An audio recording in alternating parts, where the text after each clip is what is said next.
नमस्कार, पिंकल Mehra Dogra journalist news. जैसे आप सभी को पता है, आज करगिल विजय दिवस है और इस समय प्रधानमंत्री जो है वो जो वार मेमोरियल है वहाँ पे हैं।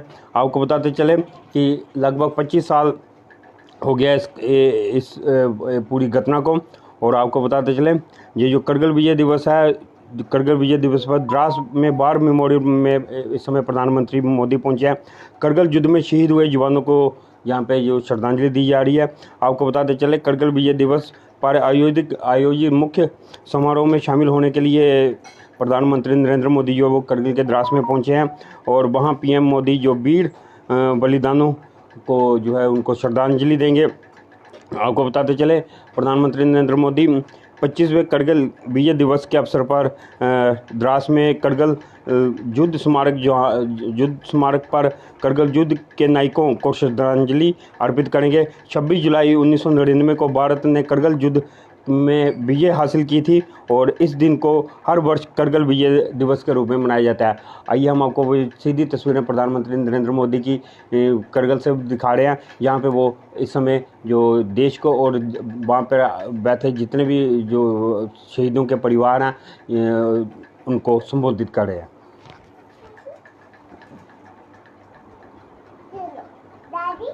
ये टनल लद्दाख के विकास और बेहतर भविष्य के लिए नई संभावनाओं का नया रास्ता खोलेगी। हम सभी को पता है कि कठोर मौसम की वजह से लद्दाख के लोगों को कितनी मुश्किलें आती हैं। सिंकुंतला टनल के बनने से ये मुश्किलें भी कम होगी। मैं लद्दाख के मेरे भाई बहनों को इस टनल का काम शुरू होने के लिए विशेष बधाई देता हूं। साथियों, लद्दाख के लोगों का हित हमेशा हमारी प्राथमिकता रहा है। मुझे याद है कोरोना के समय में करगिल क्षेत्र के हमारे कई लोग ईरान में फंस गए थे। उन्हें वापस लाने के लिए मैंने व्यक्तिगत स्तर पर काफी प्रयास किए।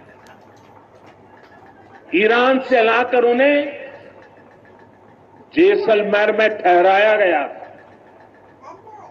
और जब स्वास्थ्य की दृष्टि से पूरी तरह संतोषजनक रिपोर्ट मिले, उसके बाद उन सबको उनके घर तक यहां पहुंचाया था। हमें संतोष है कि हम अनेकों जिंदगियों को बचा पाए। यहां के लोगों की सुविधाएं बढ़े, ईज ऑफ लिविंग बढ़े, इसके लिए भारत सरकार निरंतर प्रयास कर रही है। बीते 5 वर्षों में ही हमने लद्दाख के बजट को 1100 करोड़ से बढ़ाकर 6000 करोड़ रुपये कर दिया है। यानी करीब करीब 6 गुना की वृद्धि। ये पैसा आज लद्दाख के लोगों के विकास में, यहां सुविधाएं बढ़ाने में काम आ रहा है। आप देखिए, सड़क, बिजली, पानी, शिक्षा, पावर सप्लाई, रोजगार, लद्दाख में हर दिशा में दृश्य भी बदल रहा है, परिदृश्य भी बदल रहा है।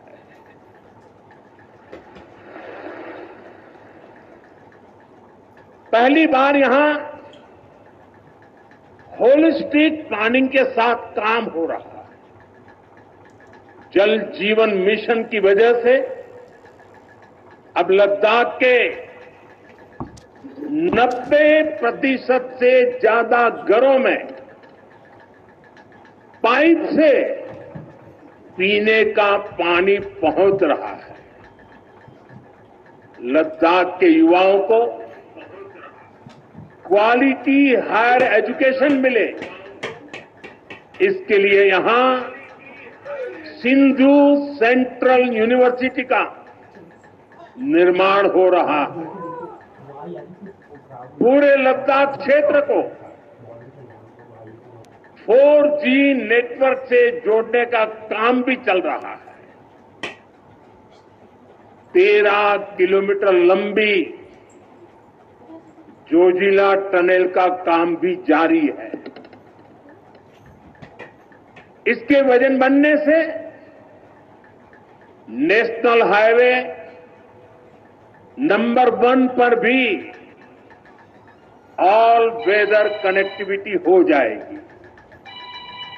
साथियों, हमने देश के सीमावर्ती क्षेत्रों में विकास के असाधारण लक्ष्य तय किए हैं। चैलेंजिंग टास्क को अपने हाथों में लिया है।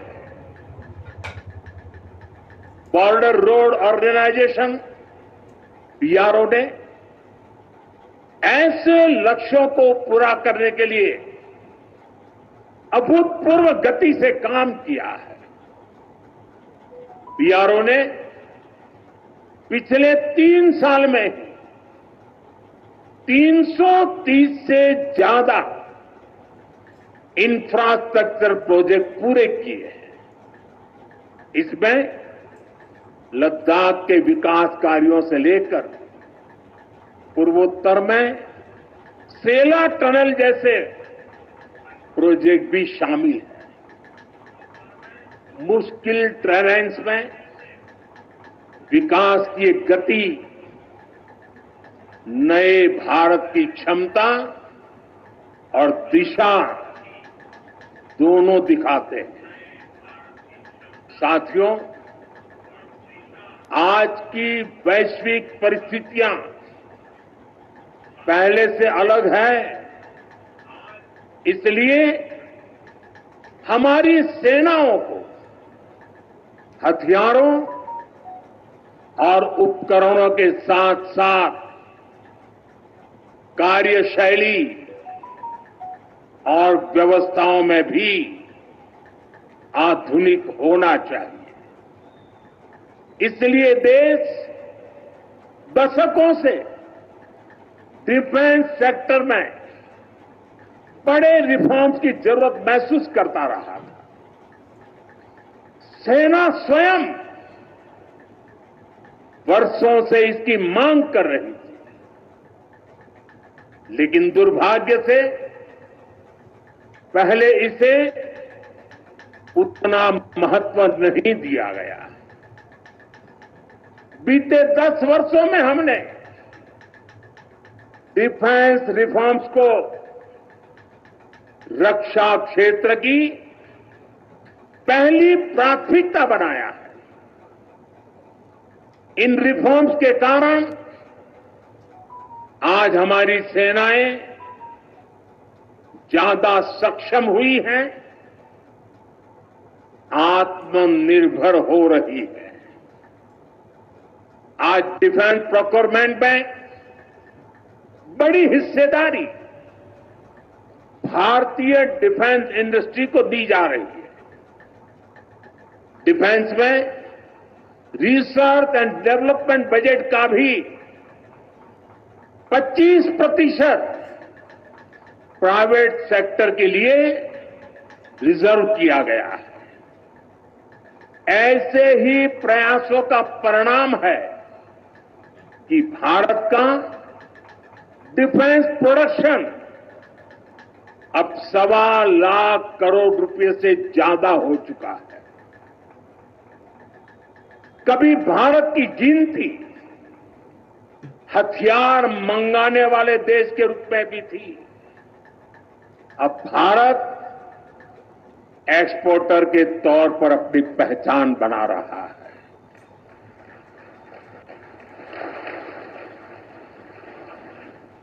मुझे खुशी है कि हमारी सेनाओं ने 5,000 से ज्यादा हथियारों और ये सैन्य उपकरणों की लिस्ट बनाकर ये तय किया है कि अब ये 5,000 आइटम्स बाहर से नहीं मंगवाए जाएंगे। मैं इसके लिए सेना नेतृत्व को बधाई देता हूं। साथियों, डिफेंस सेक्टर में रिफॉर्म्स के लिए भी भारत की आर्म्ड फोर्सेज की सराहना करना चाहता हूं।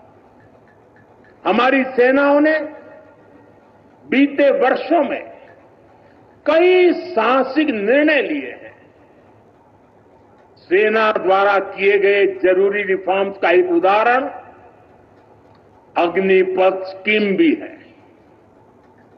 दशकों तक संसद से लेकर अनेक कमेटी तक में सेनाओं को युवा बनाने पर चर्चाएं होती रही है। भारत के सैनिकों की औसत आयु, एवरेज एज, ग्लोबल एवरेज से ज्यादा होना, ये हम सबकी चिंता बढ़ाता रहा है। इसलिए ये विषय वर्षों तक अनेक कमिटियों में भी उठा, लेकिन देश की सुरक्षा से जुड़ी इस चुनौती के समाधान की पहले इच्छा शक्ति नहीं दिखाई गई। शायद कुछ लोगों की मानसिकता ही ऐसी थी कि सेना मतलब नेताओं को सलाम करना, परेड करना।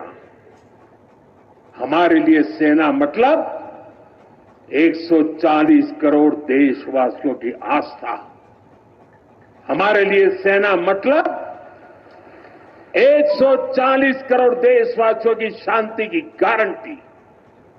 हमारे लिए सेना मतलब देश की सीमाओं को सुरक्षा की गारंटी। अग्निपथ योजना के जरिए देश ने इस महत्वपूर्ण सपने को एड्रेस किया। अग्निपथ का लक्ष्य सेनाओं को युवा बनाना है।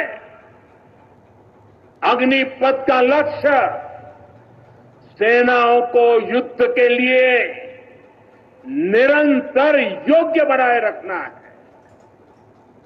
दुर्भाग्य से राष्ट्रीय सुरक्षा से जुड़े इतने संवेदनशील विषय को कुछ लोगों ने राजनीति का विषय बना दिया है। कुछ लोग सेना के इस रिफॉर्म पर भी अपने व्यक्तिगत स्वार्थ में झूठ की राजनीति कर रहे हैं। ये वही लोग हैं जिन्होंने सेनाओं में हजारों करोड़ के घोटाले करके हमारी सेनाओं को कमजोर किया। ये वही लोग हैं जो चाहते थे कि एयरफोर्स को कभी आधुनिक फाइटर जेट न मिल पाए। ये वही लोग हैं जिन्होंने तेजस फाइटर प्लेन को भी डिब्बे में बंद करने की तैयारी कर ली थी। सच्चाई ये है कि अग्निपथ योजना से देश की ताकत बढ़ेगी और देश का प्रथमन युवा भी मातृभूमि की सेवा के लिए आगे आएगा। प्राइवेट सेक्टर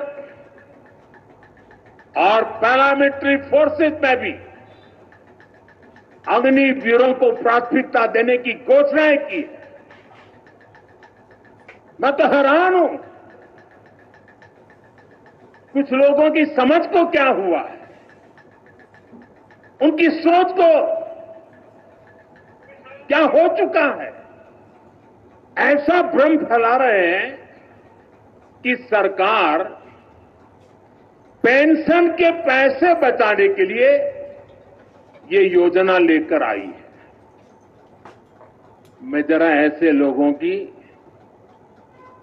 सोच से शर्म आती है, लेकिन मैं ऐसे लोगों से पूछना चाहता हूं, जरा कोई मुझे बताए, आज मोदी के काल में जो भर्ती होगा, क्या आज ही उसको पेंशन देना है क्या?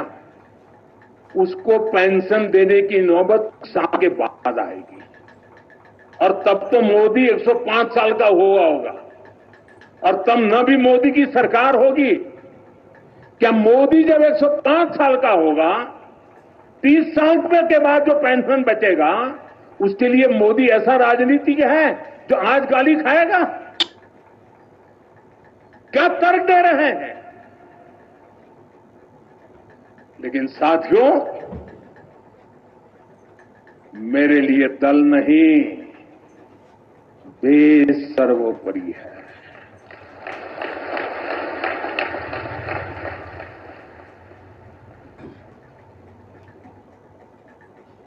और साथियों, मैं आज गर्व से कहना चाहता हूं, सेनाओं द्वारा लिए गए इस फैसले का हमने सम्मान किया है। और जैसा मैंने पहले कहा, हम राजनीति के लिए नहीं, राष्ट्र नीति के लिए काम करते हैं। हमारे लिए राष्ट्र की सुरक्षा सर्वोपरि है। हमारे लिए 140 करोड़ की शांति ये सबसे पहले है। साथियों, जो लोग देश के युवाओं को गुमराह कर रहे हैं, उनका इतिहास साक्षी है कि उन्हें सैनिकों की कोई परवाह नहीं है। ये वही लोग हैं जिन्होंने एक मामूली रकम 500 करोड़ रुपए दिखाकर वन रैंक वन पेंशन पर झूठ बोला था। 500 करोड़। ये हमारी सरकार है जिसने वन रैंक वन पेंशन लागू किया। पूर्व सैनिकों को 1.25 लाख करोड़ रुपए से ज्यादा दिए गए। अब कहां 500 करोड़, कहां 1.25 लाख करोड़। इतना झूठ, और देश के जवानों की आंख में धूल झोंकने का पाप। ये वही लोग हैं जिन्होंने आजादी के 7 दशक बाद भी सेना की मांग होने के बावजूद भी, देश के वीर सैनिकों के परिवारों की मांग होने के बाद भी हमारे शहीदों के लिए वॉर मेमोरियल नहीं बनाया। टालते गए, कमिटियां बनाते गए, नक्शे दिखाते गए। ये वही लोग हैं जिन्होंने सीमा पर तैनात हमारे जवानों को पर्याप्त बुलेट प्रूफ जैकेट्स भी नहीं दी थी। और साथियों, ये वही लोग हैं जो करगिल विजय दिवस को भी नजरअंदाज करते रहे। ये तो देश की कोटि कोटि जनता के आशीर्वाद है कि मुझे तीसरी बार सरकार बनाने का मौका मिला, और इसलिए आज ये महत्वपूर्ण ऐतिहासिक घटना का हम पुण्य स्मरण कर पा रहे हैं, वरना अगर वही आ जाते तो इस युद्ध विजय की इस तारीख को याद नहीं करते। साथियों, कारगिल की विजय ये किसी सरकार की विजय नहीं थी। कारगिल की विजय ये किसी दल का विजय नहीं था। ये विजय देश की थी। ये विजय देश की विरासत है। ये देश के गर्व और स्वाभिमान का पर्व है। मैं एक बार फिर 140 करोड़ देशवासियों की तरफ से मेरे वीर जवानों को श्रद्धापूर्वक नमन करता हूं। सभी देशवासियों को पुनः एक बार कारगिल विजय के 25 वर्ष की शुभकामनाएं देता हूं। मेरे साथ बोलिए, भारत माता की। ये था वो संबोधन जो प्रधानमंत्री नरेंद्र मोदी ने कारगिल विजय दिवस के उपलक्ष्य में कहा। अब आप सब लोगों की इस पर क्या राय है, अपनी राय कमेंट बॉक्स में दीजिएगा। इसी तरह की और अपडेट के लिए जो देखते रहिए डोगरा जन न्यूज। भारत माता की बहुत बहुत धन्यवाद।